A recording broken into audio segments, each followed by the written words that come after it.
You're probably not training these 4 fitness skills, and that is a huge mistake.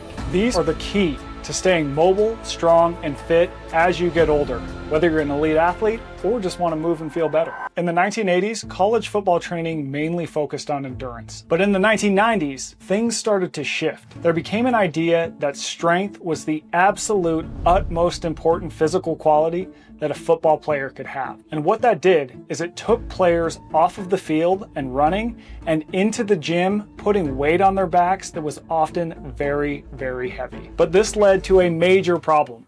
Yes, players were stronger, but they had no endurance. They couldn't move well, they couldn't move fast. They were like big, immobile bricks. Let me explain why this is important for anyone. The South Carolina Gamecocks, one of the fittest teams in the world, swear by them. I sat down with their head strength coach, Luke Day, to uncover how their training flips the script on outdated methods. So Luke looked at the 4 movements that humans evolved to be really good at, and he calls them the 4 horsemen of hardship. They are crawling, carrying, covering ground, and changing levels. Let's break these down. Let's start with crawling. Crawling is a contralateral movement that builds killer core strength as it builds endurance. Your core is the most important part of your body, no matter if you're a football player, a marathon runner, a CrossFit athlete, or just an everyday person who wants to live a little better. It is the foundation from which all other movements come from. If your core is weak, you will be weak everywhere and you will be more at risk of injury. Here's how you can implement this into your own life and workouts.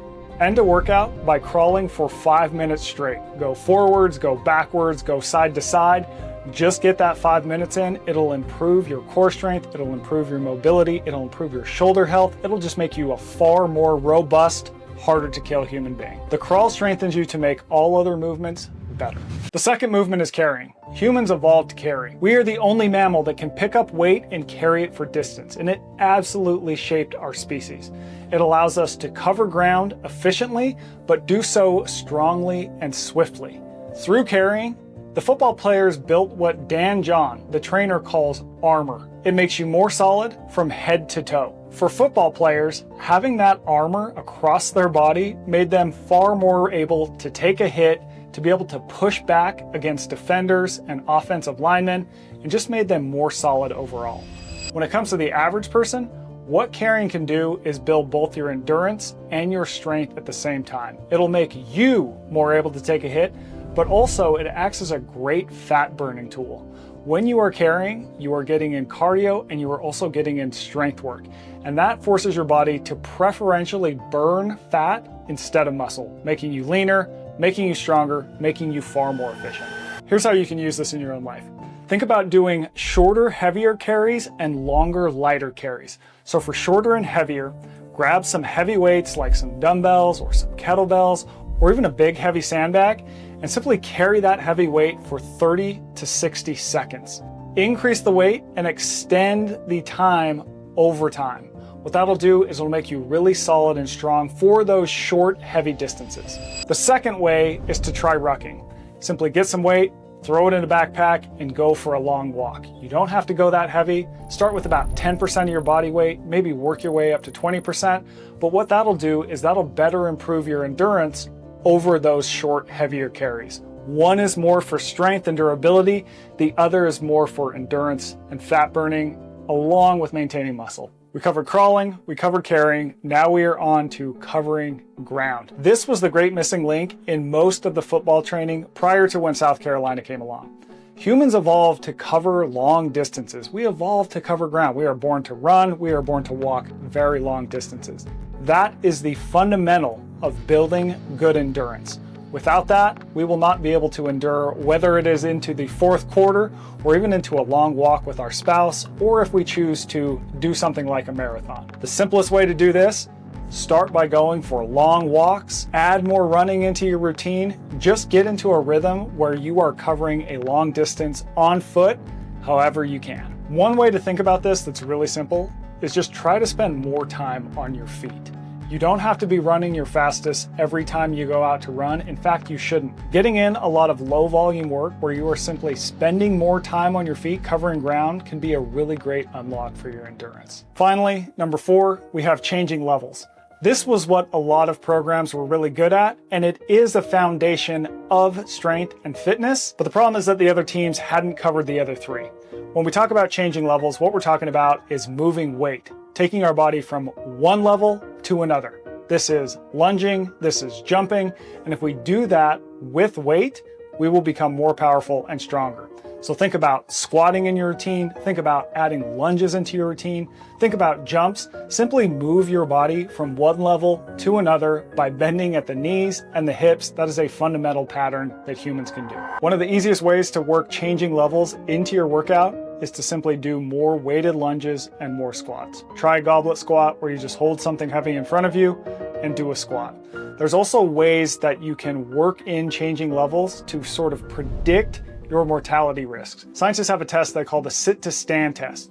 You sit on the ground. The fewer limbs that you need to place on the ground in order to stand up, the better off you are and the more likely you are to live longer. Today, training of the South Carolina football team, it spends all its time on these 4 horsemen of hardship. Luke told me the following: we spend a very minimal amount of time using barbells in the racks now. They're simply finding that by leaning into these 4 different movements, they are getting stronger athletes, faster athletes, and athletes that can better endure over the course of all 4 quarters. And this has been borne out in the results that the team has had since Luke came on board.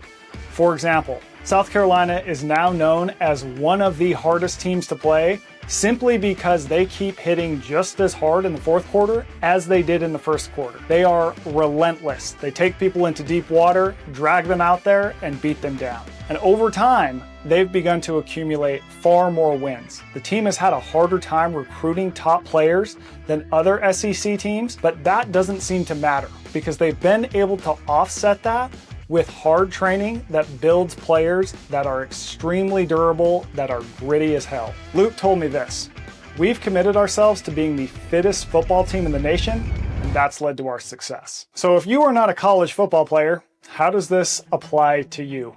Very simple.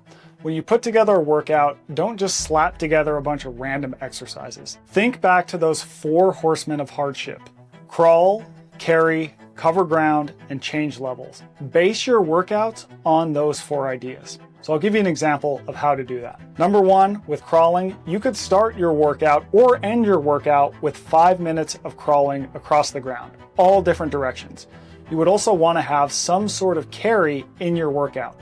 Do farmer's carries where you hold the weight at your sides and walk a long, heavy distance. You could also, if you wanted a long finisher at the end, you could go for a, say, 3-mile ruck to cap off that workout. Also try carrying weights in different positions. Hold weights in front of you and walk a long distance. Hold the weight in one hand and walk a long distance. Get really creative with how you carry weight. Do it often. With covering ground, you could add some running drills into your workouts.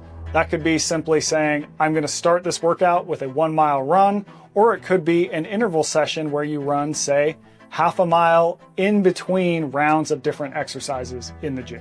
And then with changing levels, make sure that you are getting up off the ground, that you are squatting, that you are lunging, that your body is moving from high to low in different positions with and without weight. All in all, think about the movements that humans are built to do. Add them into your workout. You don't need to be a Gamecock or a college football player in order to benefit from these movements. You were born to do them. They will help you, and you will become better by doing them.